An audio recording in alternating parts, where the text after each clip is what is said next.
I have been asked to speak on a very interesting subject, how beauty brands are cutting new wave of fashion and commerce.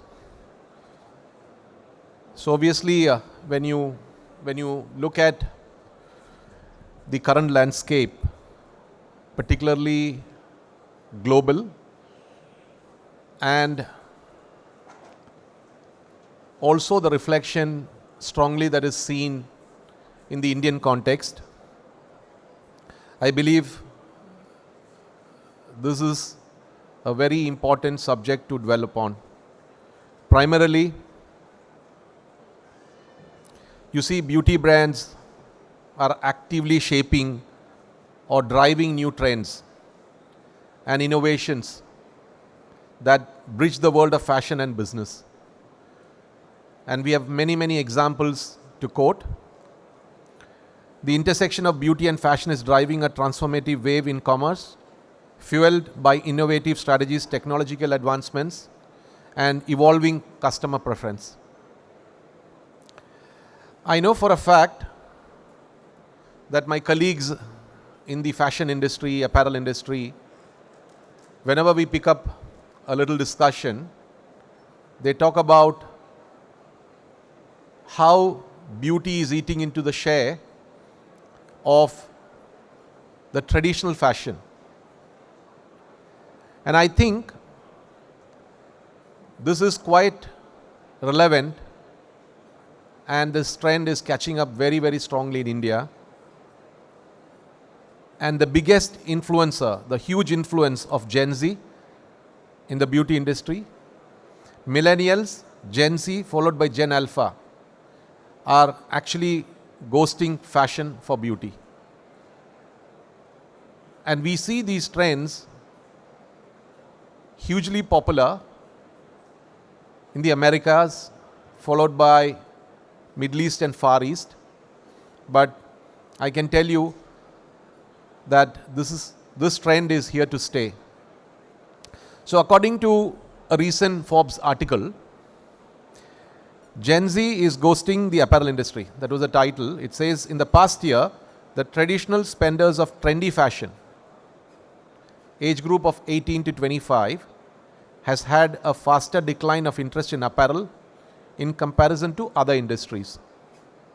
In short, generation of future loyalists is prioritizing lifestyle and wellness needs. And I think if you look at into your own household, into the behavior of your own children, this is quite relevant. So they are prioritizing lifestyle and wellness needs over accumulating more stuff. The apparel industry is losing shares to areas like beauty and wellness, as this age segment is relocating their spending. This spending disbursement indicates a behavioral shift in today's youth, as their attention is pulled away from status symbol categories towards products that bring more life satisfaction. This is what Forbes said. And the fact of the matter, beauty as a category has really benefited from this shift. And we are more focused now than ever to study in detail the attribution of the new generations towards makeup, skincare, health, wellness, and its correlation to self-expression. And as you all know, the demographics of this country is quite ripe to be able to take this journey to the next big level. Also, indulgence in beauty, primarily the average selling prices being lower, and the affinity it brings to international brands, clearly confirms that people love to buy products from fashion houses within beauty. So just to quote an example, we recently launched Armani Beauty in the country. So traditionally, Armani has been a very powerful fragrance brand. Armani ranks among the top 5 across the country. And when we launched makeup and skincare, we did know that it's quite powerful globally, but we are amazed by the first results. Our expectation was fragrance would be about 60 to 70%, followed by makeup and then skincare, which is traditionally the trend. If you look at even the most evolved brands or the most iconic brands like a Chanel or a Dior, this is the trend. So we were quite in the same thought process, but you will be surprised, our boutique does 74% makeup. It's unbelievable. Probably there are not too many avenues for people to come and shop beauty because they normally buy from duty free and other places. But this 74% of contribution of beauty really confirms that probably an Armani lipstick is a starting point of the fashion journey for a young girl. Because if you think about the accessories and other apparels of Armani, it's quite not affordable. So for them, in terms of aspiration, they start to get on to a lipstick or a foundation, eventually move to fragrances, and then upgrade themselves to accessories and so on and so forth. So we have seen the first results that confirms that the Indian consumer is no different to their Western counterparts. And I'm sure you would have seen this phenomenon, which is known as kids at Sephora. Globally, the influence of beauty has seeped from Gen Z to Gen Alpha as well. And the case in point is kids at Sephora. This went viral with millennials complaining about tweens swarming Sephora stores to try out brands like Drunk Elephant, Milk Makeup, Sol de Janeiro, and so on. And children as young as 8 and 9 years old were wishing for these beauty products, some costing upwards of $50 a piece. So this is something that is happening currently in the Americas, which I think will also move into emerging markets where India will be no exception. Also, what has happened, if you look at global strategies, if you look at your luxury heritage brands like a Dior, Givenchy, Chanel, Prada, and they have had beauty section which was considered to be the accessible part of the coveted brands. And as I mentioned earlier, owning a Prada lip balm which went viral with not only the Gen Z but also the millennials is far more affordable than buying a Prada bag. At the end of the day, you have a Prada product in hand. I think that's the desirability and that's the aspiration that people are looking up to.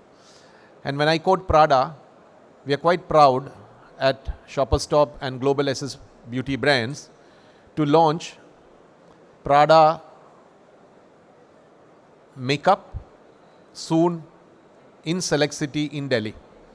So we are very pleased to bring in Armani makeup, which has got 2 stores, one in Mall of Asia, one in Promenade in Delhi, hopefully soon in Jewel Drive.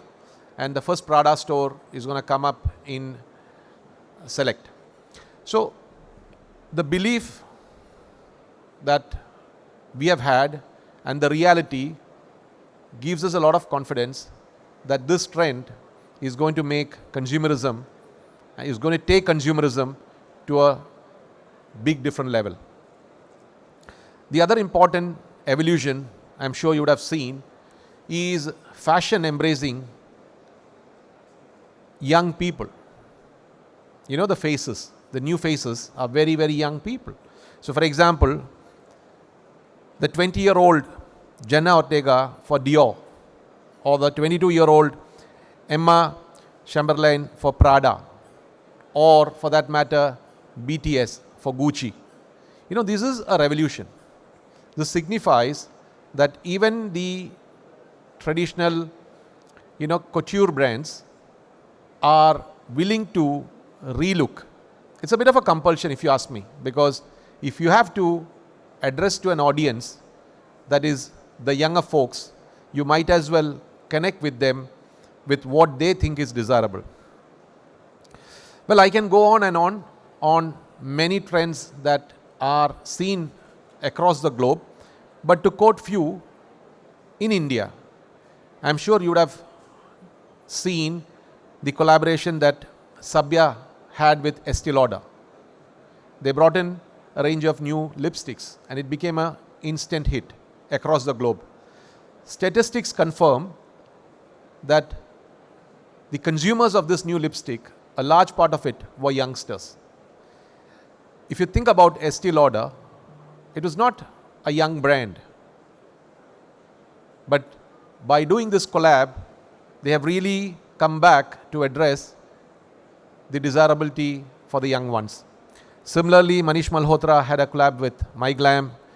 Kejo, again, another collaboration with MyGlam. So, this has been quite prevalent in the Western world. N number of examples to quote. But also, this trend is catching up quite a bit in India as well.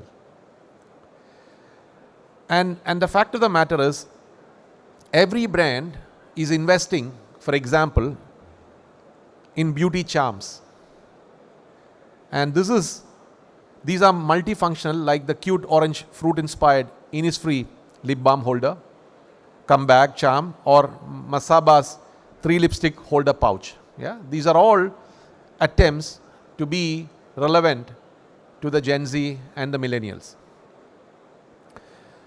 The other important facet, nearly 40% of Gen Z consumers prefer gender-neutral beauty products, compared to around 30% of older generation. And Gen Z also has championed the cause of genderless beauty. So globally, men too are investing a lot in self-care, including grooming, skin and hair care. Fragrances are the new status symbol for men than watches. Another important trend that is very critical for the new generation is a clean beauty. At the core of it, they are very determined to buy products or indulge in brands that are quite embracing the clean beauty concept. And I think Indian brands stand to benefit hugely because of our ability to connect to Ayurveda. So you would have seen many D2C brands that has come up very strongly working with Ayurvedic connect. If you look at the ingredient story, if you look at the storytelling, because I think we are very, very uniquely positioned to have Ayurveda as one of our very, very strong propositions. And this is actually helping a lot of brands. If you look at Forest Essentials, I think this is a brand we can all feel proud of. Kama, another beautiful brand. And Lauder invested into Forest Essentials quite some time back, and Pooj as a multinational group has invested into Kama. What does it talk? It really confirms that the Indian story of Ayurveda is going to be seen across the globe. And obviously, the influence of Hollywood, Bollywood, music, and so on and so forth, I will not dwell too much into it. But the reality is that we are starting to see a new trend shaping up the journey of a bit of addiction from fashion, moving to beauty. And what is also very important for us to all feel proud, that brown girls are having a moment worldwide. I'm sure you agree with this. Because if you think about global brand ambassadors, right? We know Priyanka Chopra, who is known for her taste in fashion and beauty globally, is the international face of Max Factor. And we at Shoppers Stop were very privileged to host her in Shoppers Stop Bandra, where she launched an exclusive collection that would be available only in Shoppers Stop. I think it's a great achievement for all of us. We could all feel proud of it. And then, most importantly, fashion at one point of time, which was a non-scalable height, is now signing up a lot of Indian girls to be their faces globally. I know maybe L'Oreal was one of the few exceptions who signed Indian girls maybe 15 years or 20 years back, But for example, now from Aishwarya Rai to Sonam Kapoor for Dior, Deepika Padukone for Louis Vuitton, Alia Bhatt for Dior, these are all now global luxury brand ambassadors and a regular sight on international red carpets. To sum it up, the paradigm shift that beauty starts to see, and more importantly, the belief of the new generation in wanting to indulge in meaningful care, self-care, is starting to really bring in a new big spotlight into the beauty segment. So I would leave it at this and then would be happy to take questions if any. Yes, please.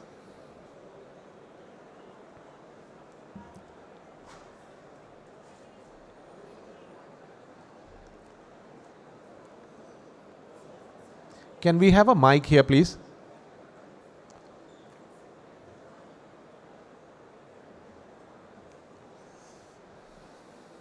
Hello, sir. I'm the managing editor of the magazine, Retailer. So my question is absolutely regarding to what you spoke about, the new trends of collaborations in beauty. So what all is SS Beauty doing to promote more of Armani, and now that Prada is coming in? Are we looking into some exclusive Indian collaborations, or will they all be the global ones that they already have? So in the beauty space, I'm not sure if you have been following Shoppers Stop, because see, frankly speaking, we as an organization have been around for about 31 odd years, and we were one of the first movers to be a house of brands where beauty played a central theme, and we were working with Estee Lauder as a group, and we have had a lot of interesting new journeys. We were the first company to bring in MAC, and you know, MAC is a phenomenon. It's not a brand. Similarly, if you look at Bobbi Brown or Lauder, Clinique, etc. So I think we at Shoppers take great pride in stating that we have been quite integral to the beauty journey of this country. And mind you, it was not easy. The consumption was tough. The space availability, the talent, everything was tough. But today, when we look at what the competitive retail has shaped, I think we can all feel proud again, because whether it's the Nykaas of the world, whether it's the Foras, whether it's Tira, whether it's Shoppers Stop, whether it's Lifestyle, I think everybody has really started to accelerate the beauty journey. So at Shoppers, when I joined about 3 years back, we said, okay, we have been a very, very respectful retailer and we want to continue that journey because retail is our forte and we are a house of brands. But at the same time, we also realized that there are a lot of global brands that are not in the country yet for various reasons. And because we had the DNA and because we had the understanding and because we knew how the beauty consumer behave, we thought we had a great opportunity to go talk to potential partners and bring beauty brands to the country. So, you know, we are part of the Kereheja group. And that's where this journey started. And I have to tell you, we have been quite fortunate to have signed about 10 powerful brands in the last 2 years. So among them, we had the privilege to sign Clarins, which is an iconic skincare brand globally. We were also fortunate to sign NARS, which is part of the Shiseido group. And again, a beautiful brand, which is giving tough times to MAC, I have to confess. But also we signed about 9 brands from L'Oreal. And you know, in beauty, if you're not working with L'Oreal, you're not doing significant things in beauty because they are by far the market leaders with about a portfolio of about 30 brands. So we were quite fortunate to also sign brands like Armani, I mentioned to you, Prada, Maison Margiela, Atelier Cologne, you know, the iconic brands, Ralph Lauren. Who would not know Ralph Lauren? You know, red, green, blue. These used to be fragrances that we have seen, Azzaro, Mugler, and so on and so forth. So in that conquest, we have just started this journey. So to answer to your point, we have started NARS. We have had 1 boutique in Delhi. We will soon have a boutique in Bombay. See, when I talk about boutiques, these are the most iconic representations. Why? I think, you know, I've been in Middle East for the large part of my career. I think consumers and customers in Middle East and Far East, they get the privilege of seeing the brands in true glory. Why shouldn't Indians have the same opportunity? That's something that I always keep asking. Obviously, there are various reasons, but I think today there's a lot of interest for global brands about India. China is slowing down. There are a lot of other issues globally. So India has to work. So we are in a very, very nice moment where we can really capitalize. So at Global SS, which is part of Shoppers Stop, we are now bringing in NARS. We'll have second boutique coming up. We have opened the first and second boutique of Armani. Third boutique is coming up. We'll soon have the second boutique of Prada coming up, and so on and so forth. So we believe that Indian consumers definitely deserve the best. Why should we wait to travel in a duty-free atmosphere or travel to London, Dubai or Singapore to indulge? We really want to ensure that the best in class of expression is available in India for our customers to spoil themselves. So be assured that we are on a journey of bringing in bigger, better, bolder brands into the country. Thank you.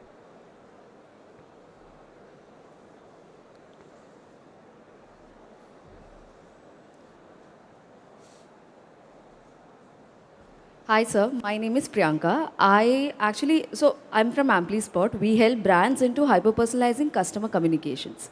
So with so many brands under Shoppers Stop umbrella, I wanted to understand how you are maintaining the balance between promoting these individual brands and parallelly also kind of building loyalty for Shoppers Stop as a retailer. Okay, amazing question. See, to touch upon, you mentioned the global or the golden word, loyalty.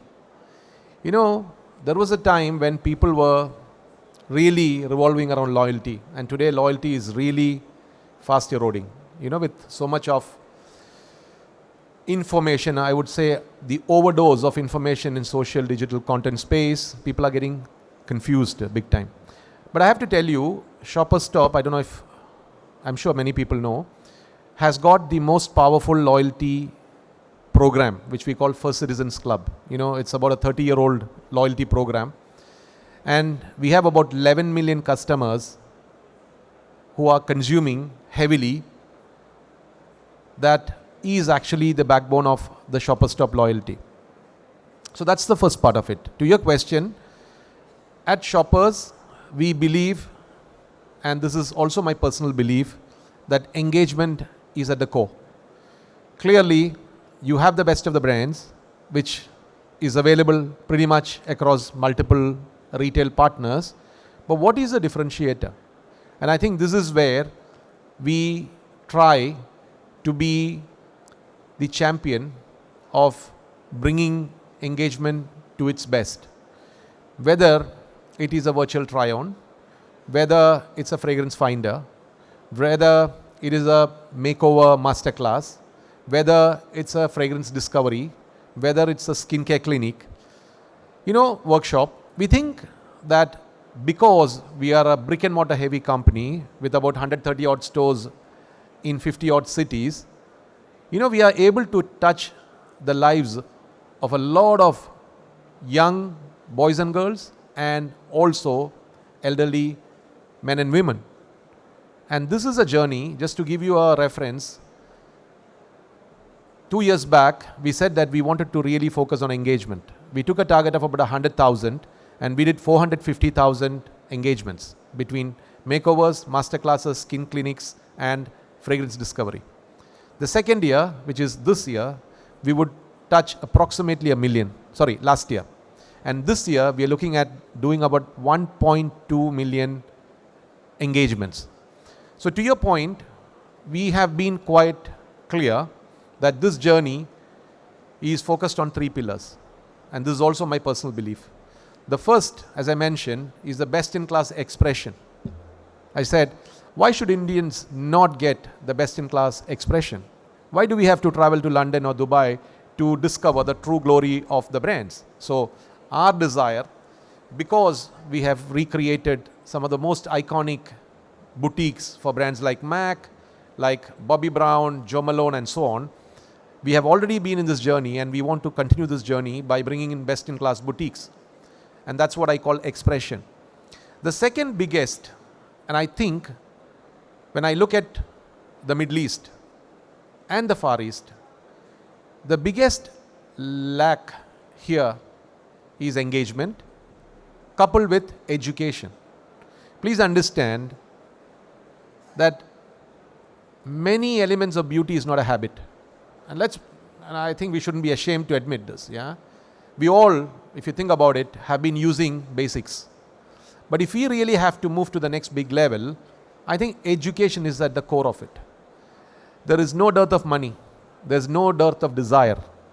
But there is always this lack of confidence. And today I see that whether it's a Maybelline or a Lakme at the lower end, or whether it's Dior or Armani at the top end, the girl, the woman, she has the desirability, she has got the money. But if I am not able to give her confidence, I would never able to sell a very high value proposition. And this applies also for creams, skincare. I think for skincare, this is at the core of it. Because fragrance is a little easy.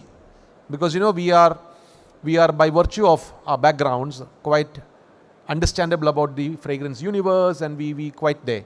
But when it comes to makeup, when it comes to skincare, let me also tell you, makeup, if you look at the traditional way of makeup, has completely changed.